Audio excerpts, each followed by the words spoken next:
Hola a todos, ¿qué tal? ¿Cómo están?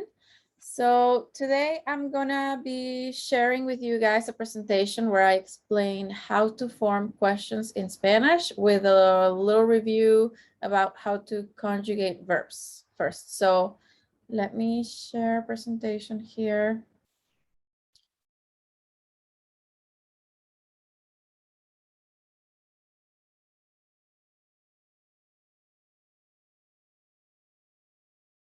Okay, so far you have learned how to make statements in Spanish using verbs that end in ar or ar.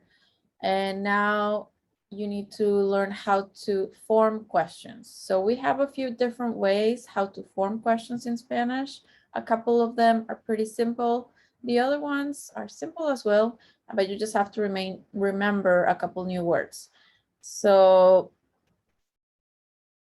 before we get into how to form questions, though, we have to review or refresh how to conjugate verbs. So how to change the ending of the verb, how to replace it, or with what to replace it, depending on the subject. So the person that is doing the action. So here we have the verb hablar, which means to speak or to talk. And I underline the ending ar because that's what we're going to be replacing with different endings depending on the subject. So let's review. If the subject is the first person, so yo, the I, in Spanish, we would replace the AR with the O.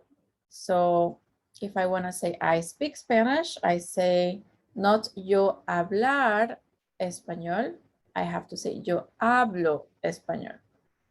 Okay, very good. Now, if the subject is you, so tú in Spanish, the second person, the ending is not going to be O anymore. Now it's going to be us. So tú hablas. So in real life, I could say yo hablo español y tú hablas inglés. Tú hablas inglés. So you speak English. Okay, now if my subject is a third person, so a he or a she, or somebody that has more authority that I'm talking to with the usted form, so the more respectful way of saying you, the ending is going to be a. Okay, it has nothing to do with gender, as I have already mentioned before. It could be about él, ella, or usted, but the ending is going to be a. Okay, so he speaks French. Él habla francés. She speaks Russian. Ella habla ruso. If I'm saying you, sir, speak, I don't know, Chinese, or you, ma'am, you speak Chinese, I would say usted, señor o señora, habla chino for Chinese. Okay, I don't really need to say señor or señora, but I'm just adding it just to clarify. Okay, usted just means you in a formal, more polite way. Okay, and then if the subject is nosotros, so that means we, all of us, we speak, what can we say? We speak German. Nosotros hablamos alemán. Alemán, that's the word for German. Nosotros hablamos alemán. And if it's about ellos or ellas, which is they, or ustedes, which is you guys, you speak, the ending is an. Okay, so all of these endings are going to be used with verbs that end in AR. It doesn't matter what verb it is. If it ends in AR, those are the endings we're going to use. So a few other verbs that end in AR that we have already seen are the verb estudiar, practicar, mirar, conversar, terminar, tocar, etc. Okay, so the AR part, the ending of the verb is what we replace. Please remember that the stem or the root, as we call it, la raíz, the root, stays the same. It remains the same. You don't do anything to the root of the verb. Just the ending is what is replaced. Okay. Okay, so let's look now at the verb estudiar. So following this pattern, If I want to say I study, yo estudio. Yo estudio. I need to erase that.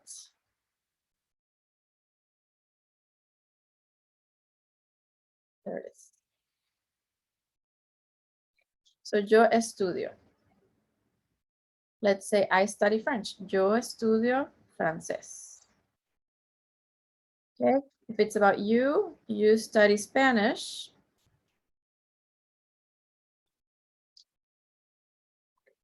So tú estudias, so same thing. Tú estudias español. If I'm talking about you, sir, you ma'am, you study Chinese. Usted estudia chino. Okay, yo estudio, tú estudias, usted estudia o él estudia, ella estudia, etc. If it's about us, nosotros, nosotros estudiamos. Estudiamos. It could be maybe just not another language, but another subject, math. Nosotros estudiamos matemáticas. Matemáticas. And then for ustedes, ellos, ellas, estudian. Okay, so hopefully this part of the lesson is clear for you guys. How to conjugate verbs. You change the ending according to the subject. The root stays the same. You just focus on the ending. If you don't apply the correct ending, people will still understand probably what you mean, but it will sound foreign. It will not sound native. So it's as if I said, for example, I speaks English instead of I speak English. I'm using the wrong form, the wrong conjugation. Speaks with an S goes with he or she. She speaks, he speaks, but not with I or with you, right? I wouldn't say you speaks Chinese. It would sound just odd. So same thing in Spanish. Okay, so now let's go to the formula, la fórmula, how to form questions in Spanish. So it's kind of simple, as I said. If you know how to conjugate verbs, you know how to make a statement. So if I said you study Spanish, I say tú estudias, right? Tú estudias español. Now that's a statement. I'm not asking a question here. But if I want to make that into a question, the most simple way would be to say the same thing, but just change my intonation. So basically my voice is gonna go up. Just like in English, when you ask a question, your voice naturally goes up. Like if, instead of saying you study Spanish, I say you study Spanish. That's a question. So just changing the intonation can make a statement into a question. So same thing in Spanish. If instead of saying tú estudias español, I say tú estudias español, my voice going up at the end. Now this has become a question. ¿Tú estudias español? So I'm not stating, I'm asking. Now that's the most simple, but we have three other ways to make a statement into a question. The other one is switching the order of the subjects. The subject is the person that does the action, and then the verb, so the action itself, the action word. So inverting the order. So that means now it's not tú estudias, but it's estudias tú. Estudias tú español. In English, we kind of do something like that too. We don't say you study Spanish. We technically should say, do you study Spanish, to make it into a question? So something like that. We do something different. So here we switch the order of subject and verb. Verb goes first, subject goes next. So not tú estudias, but estudias tú español. And this could be used with any other subject. If the question is about my friend, he or she, the question would be, ¿estudia él español o estudia ella español? Or if it's about you guys, ¿estudian ustedes español? Or if it's about my friends, do they study Spanish? ¿Estudian ellos español? Okay. Now, second way, besides just, changing your intonation, I'm sorry, third way, besides changing your intonation and switching the order, is to add tag words. So one of those tag words is the word verdad, verdad, starts with a V, verdad, which is similar to what we do in English when we say right at the end of a question, like, oh, you went to the supermarket, right? It literally means truth. So we're saying like, you went to the supermarket. Is that true or is that right? So just, use your sentence or your question, sorry, and just add at the end, verdad. Tú estudias español, verdad? Another one is just no. So it's just like saying, when you ask, you went to the supermarket, didn't you? We do the same, kind of the same thing in English. So we just add no, it's a tag word, okay? So, ¿estudias español? No. ¿Tú estudias español? No. ¿Estudias tú español? No. Okay.